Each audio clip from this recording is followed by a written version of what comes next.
So hello Ram Ram ji. जैसे कि आप सभी जानते हैं कि विंटर सीज़न आ गया है और हमारी स्किन बहुत ज़्यादा ब्रेकआउट होने लगती है, बहुत ज़्यादा ड्राई हो जाती है। हम धूप में बैठते हैं तो हमारी स्किन टैन हो जाती है।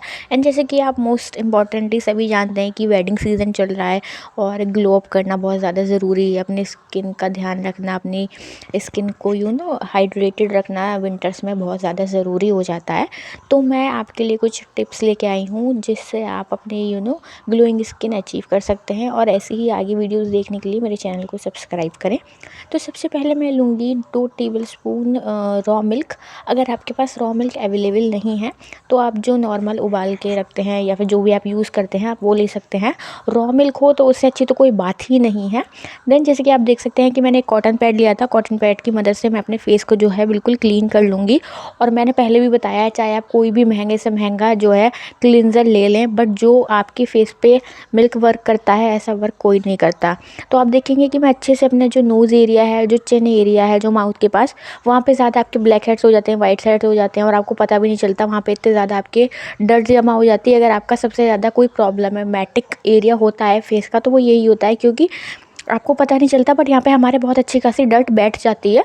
तो उसको आप अच्छे से ध्यान दीजिए, टाइम दीजिए, अपनी स्किन को टाइम दीजिए, अपने फेस को टाइम दीजिए, अपनी बॉडी को टाइम दीजिए। और इंटरनल भी अपना ध्यान रखिए। तो सारी एक्सटर्नल चीज़ें हैं पर इंटरनली भी आपको सब कुछ इनटेक करना है, जैसे कि सीजनल फ्रूट हो गए और ग्रीन वेजिटेबल्स, उन सब का भी आपको साथ ही साथ ध्यान रखना है। एंड आप देख सकते हैं कि मैंने अच्छे से अपनी स्किन को जो है वो क्लीन कर लिया है। और आप अपने कॉटन पैड पे जब भी देखेंगे आप खुद देखेंगे और आप देख सकते हैं कि आपको इसके साथ ही क्लीन करने के बाद इतना डिफरेंस दिखेगा, क्योंकि जो भी आपके फेस पर डर्ट है सब कुछ रिमूव कर देगा और आपको खुद ही पता चलेगा कि कितना ज़्यादा डिफरेंस है हमारी स्किन में। और मैं इसको नॉर्मल एक जो मेरा रीयूजेबल कॉटन पैड है उससे अपना फेस क्लीन कर लूँगी। आप चाहें, अगर आपके पास इतना कंफर्टेबल है तो आप अपना फेस पानी से भी वॉश कर सकते हैं। नॉर्मल पानी जो आपके टैप में आता है आप यूज़ करते हैं वो यूज़ करना है। देन जो सेकंड स्टेप है, हम डीप क्लींजिंग करेंगे, डीप मॉइस्चराइजिंग करेंगे। उसके लिए मैं कैस्टर ऑयल ले रही हूँ और जैसे कि आप सभी जानते हैं कि कैस्टर ऑयल थोड़ा सा हैवी होता है। आप चाहे तो आलमंड ऑयल भी ले सकते हैं और अगर अगर आपके पास कुछ भी अवेलेबल नहीं है तो कोकोनट तो हो गई ना, कोकोनट ऑयल, आप उससे भी अपनी जो है फेस की मसाज कर सकते हैं। फेस की मसाज करने से आपका जो फेस है वो टाइटन अप रहता है, आपका फेस लूज़ नहीं होता। और आपको हमेशा ध्यान रखना है कि आपको जो भी आपको मसाज करनी है वो हमेशा अपवर्ड करनी है। अपवर्ड करने से ये होता है कि आपकी स्किन कभी भी लूज़ नहीं पड़ती है और अगर आप डाउनवर्ड मसाज करेंगे तो आपकी स्किन लूज़ भी पड़ सकती है। तो ये आप हमेशा ध्यान रखें। और आपका जो चिन एरिया है, आपका जो नोज़ एरिया है, आपको वहाँ पे ज़्यादा ध्यान देना है, क्योंकि वो चीज़ें ज़्यादा प्रॉब्लमेटिक बनती जाती हैं अगर आप टाइम टू टाइम उस पर ध्यान नहीं देते हैं। तो जैसे कि आपको मैं दिखा रही हूँ, हमेशा अपवर्ड ही आपको मसाज करनी है और हल्के बहुत सॉफ्ट हैंड से करनी है मसाज। जैसे कि आप सभी जानते होंगे, अगर आप मसाज करते होंगे और नहीं भी करते तो आप धीरे धीरे शुरू करिए, आप सब सीख जाएंगे और आपको इसके बहुत ज़्यादा बेनिफिट है।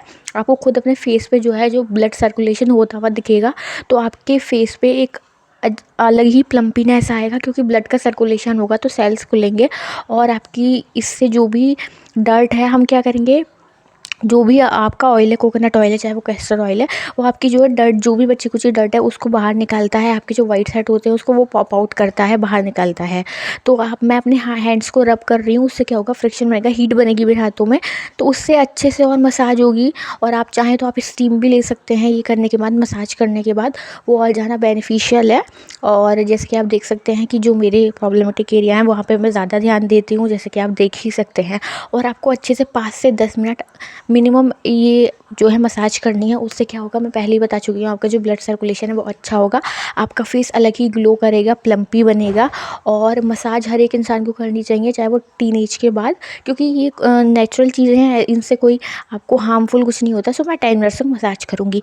उसके बाद मैं क्या करूँगी, कैस्टर ऑयल लिया था मैंने, वो थोड़ा हैवी होता है। आप जो भी ऑयल लें आप उसको, आपको पानी से नहीं धोना है, आपको नॉर्मली जो भी आपके पास मिल्क बचेगा उसको एक दूसरा कॉटन पैड लीजिए और उससे क्लीन करना है। उससे क्या होगा, जो भी एक्सेस ऑयल है वो हमारा मिल्क क्लीन कर देगा और आप यकीन नहीं मानेंगे कि आपको लगेगा ही नहीं कि हमने फेस पे अपने कुछ ऑयल अप्लाई भी करा था। मिल्क उसको इतने अच्छे तरीके से साफ़ कर देगा, आप खुद हैरान हो जाएंगे। और आपकी स्किन को जो एब्ज़ॉर्ब करना होगा वो आपकी स्किन ने एब्ज़ॉर्ब कर लिया होगा। तो आप इस चीज़ से निश्चिंत हो जाइए। और आपको फेस वॉश नहीं करना, मैंने पहले ही बताया आपको पानी से फेस वॉश नहीं करना है। आपको सिंपली जो भी आपके पास मिल्क बचा है थोड़ी सी क्वांटिटी में, उसको एक अलग से कॉटन पैड लीजिए, वो सारा आपका जो है जितना भी एक्सेस ऑयल है सब क्लीन हो जाएगा। और आप मेरे फेस पे खुद देख सकते हैं कि कितना ग्लो आ चुका है, कितनी ब्राइटन अप लग रही है स्किन, अपने रियल टोन में आ रही है। और हमारा जो मोटिव होता है वो हमारी रियल जो हमारी स्किन टोन है उसको ही अचीव करना होता है। ऐसा कुछ नहीं होता कि जो हमारा स्किन टोन है उससे और भी कुछ ज़्यादा अचीव हो जाएगा, ऐसा नहीं होता। बस हम जो बाहर जाते हैं, हमारे मुँह पे पॉल्यूशन आता है, डर्ट आती है, टैनिंग होती है, तो हमें उसे रिमूव करना होता है, हमारा और कोई मोटिव नहीं होता। आप देख सकते हैं कि मैंने कर लिया है रिमूव, और मेरा कॉटन पैड भी आप देख सकते हैं। देन मैं क्या करूँगी, नॉर्मल दोबारा से जो मेरा रीयूजेबल पैड है उससे मैं अपना फेस एक बार क्लियर कर लूँगी, जिससे जो भी एक्स्ट्रा मिल्क है वो हट जाए।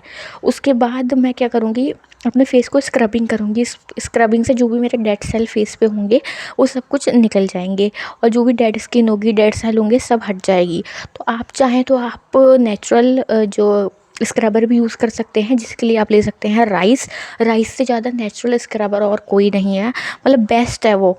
और अभी मेरे पास अवेलेबल नहीं था तो मैंने मार्केट बेस्ड ही ले लिया। आप चाहें तो मार्केट बेस्ड भी ले सकते हैं, जिस चीज़ के लिए आप कंफर्टेबल है आप वो यूज़ करिए। बट हाँ, मोस्टली चीज़ें आप नेचुरली यूज़ करेंगे तो वो आपको हार्म नहीं करेंगी। और अगर आप बिल्कुल ही मार्केट बेस्ड प्रोडक्ट पे डिपेंड हो जाएंगे तो उनमें केमिकल्स ही होते हैं हमेशा, वो आपको अच्छे बेनिफिट्स नहीं देते, क्योंकि कहीं ना कहीं वो आपकी एजिंग को बढ़ाते हैं, एजिंग को आपकी जल्दी ले आते हैं। क्योंकि साफ सी बात है उसमें केमिकल है, तो वो आपकी स्किन को हार्म ही करेगा कहीं ना कहीं। वो अलग बात है आप कभी कभी यूज़ कर रहे हैं, मैं भी यूज़ कर रही हूँ, बट मैं ऐसे डेली में नहीं करती। मैं ज़्यादातर नेचुरल चीज़ें ही यूज़ करती हूँ। तो जैसे कि आप देख सकते हैं कि मैं इसको अच्छे से अपने फेस पे स्क्रब करूँगी, और आपको ऐसा बहुत जेंटली करना है, बहुत हार्शली नहीं करना है, क्योंकि आपकी स्किन बहुत सॉफ्ट होती है फेस की। सो मैं इसको अच्छे से अपने फेस को स्क्रब कर चुकी थी। और आप चाहें तो फेस वॉश कर लीजिए, मेरे पास अभी यहाँ पे ऐसा कोई ऑप्शन अवेलेबल नहीं था फेस वॉश करने का, तो मैं इसको अपने कॉटन पैड से ही रिमूव कर रही हूँ। आप चाहे तो कॉटन पैड से भी रिमूव कर सकते हैं, ये भी एक बेस्ट ऑप्शन है, इससे पानी भी वेस्ट नहीं होता है और आपका फेस क्लीन हो जाता है। और आप चाहें तो पहले इससे फेस को क्लीन कर लीजिए, उसके बाद नॉर्मल वाटर ही यूज़ करना है, आपको फेस वॉश बिल्कुल भी यूज़ नहीं करना है।